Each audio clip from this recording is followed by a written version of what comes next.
Oi, oi kawan. Nak minta sedekah hari Jumaat. Ni pejabat buruh. Kalau nak minta kerja, duduk ke baris. Minta kerja buat bungkusan pula. Macam-macam hidup di dunia ni.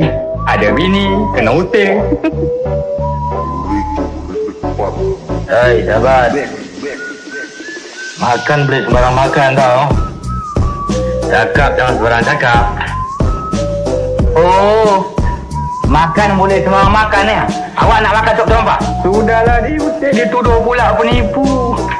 Nasib badan. Kau ni sakit hati apa sah?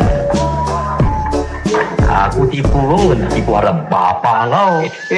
Kalau dia bapak aku tak payah susah-susah begini minta kerja. Tahu tak? Sekarang tahanlah. Selai pinggang tinggal. Buat bungkusan pula.